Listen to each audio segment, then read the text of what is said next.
विमल, पोलो, जुबा केसरी, हर पल मनाओ केसरी त्योहार। और मैं बड़ा खुशकिस्मत हूँ और आप भी ये जान के बहुत खुश होंगे कि इत्तेफाकन मैं यहाँ आया और सौगतो जी मुझे मिल गए। शरद चंद्र बोस जी के ग्रैंडसन हैं, पोते हैं, शिशिर कुमार बोस। इन्हीं के पिताजी ने नेताजी को मैंने जो गाड़ी दिखाई उसमें गाड़ी में बैठा के 300 किलोमीटर दूर गोमो छोड़ने का काम किया था। उसके चेयरपर्सन है नेताजी रिसर्च ब्यूरो के। मैं आपसे सवाल क्या पूछूं, बस जन्मदिन के मौके पर, चूंकि मैं यहाँ पर था और नेताजी का जन्मदिन था, तो देश में नायकों में नेताजी का लोगों के दिल में एक अलग ही स्थान है, एक अलग ही जगह है।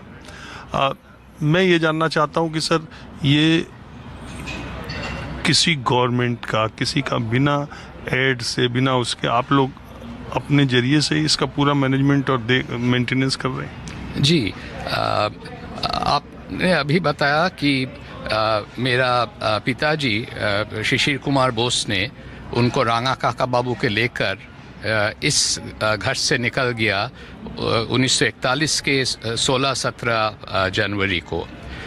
वही था सुभाष चंद्र बोस का नेताजी बनने का प्रथम पदक्षेप। मेरा पिताजी ने ये जो आज़ादी का आंदोलन उसमें शामिल हुआ, भारत छोड़ो आंदोलन में भी उसका बहुत बड़ा एक भूमिका थे। उन्होंने जेल गया, यहाँ का प्रेसिडेंसी जेल, लाल किला का अंडरग्राउंड सेल, लाहौर फोर्ट में सॉलिटरी कन्फाइनमेंट, उसके बाद लालपुर जेल। आज़ादी हासिल होने के बाद उन्होंने स्थिर किया कि हमको जो आज़ादी आंदोलन में नेताजी सुभाष चंद्र बोस में नेतृत्व दिया, उसका जो आदर्श वो अगले प्रजन्म को लिए रक्षा करना है। इसीलिए उन्होंने 1997 में नेताजी रिसर्च ब्यूरो प्रतिष्ठा किया और 1961 में पहले बार ये नेताजी संग्रहशाला, नेताजी म्यूज़ियम, वो यहाँ शुरू हुआ। उन्होंने सारा दुनिया से नेताजी के जो फोटोग्राफ, डॉक्यूमेंट, चिट्ठी, उनका वॉइस रिकॉर्डिंग, उनका फिल्म फुटेज सब यहाँ लेके आए।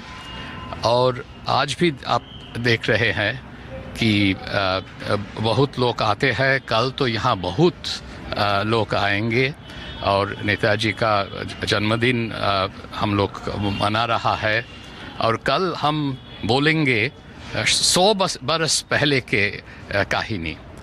100 बरस पहले नेताजी सुभाष चंद्र बोस ने मांडले जेल में बंदी थे और 23 जनवरी 1926 उन्होंने 2 चिट्ठी लिखा था, एक मेजदादा शरद चंद्र बोस को और एक बासंती देवी को, देशबंधु चित्तरंजन दास के जो विडो। बहुत बढ़िया चिट्ठी। और देशबंधु के ऊपर नेताजी ने लिखा था 1926 में।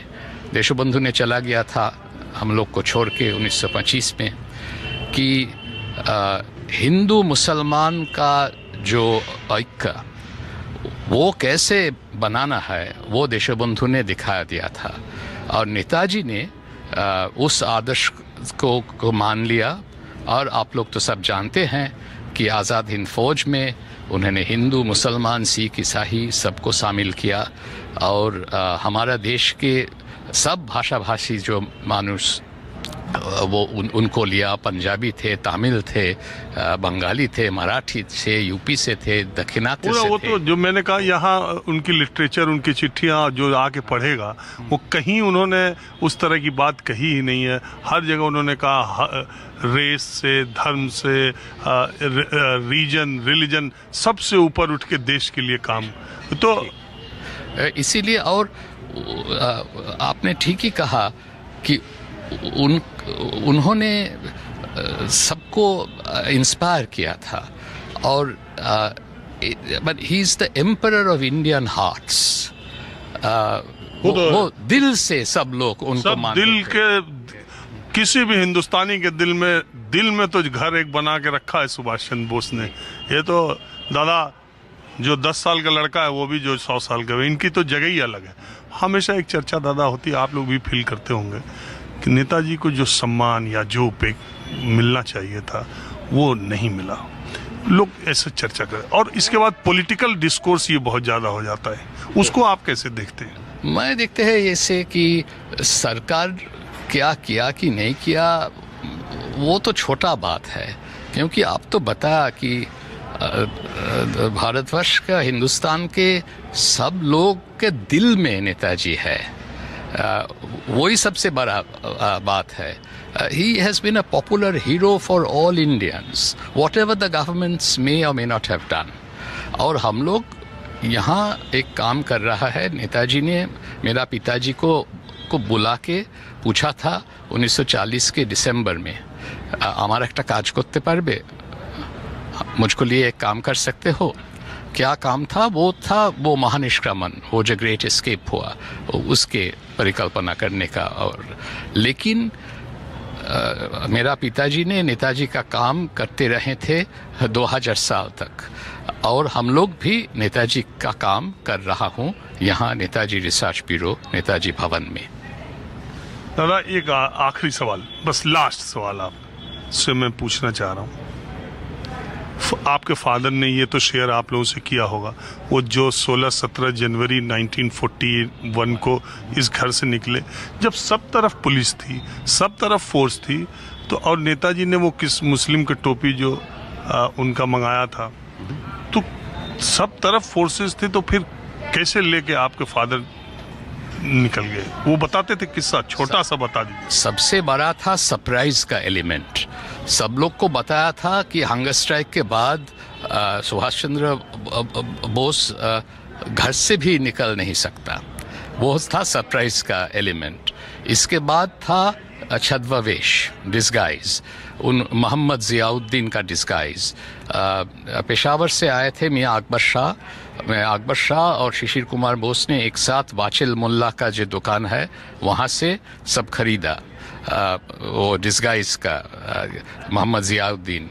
और रात को 1:35 यहाँ से निकल गया।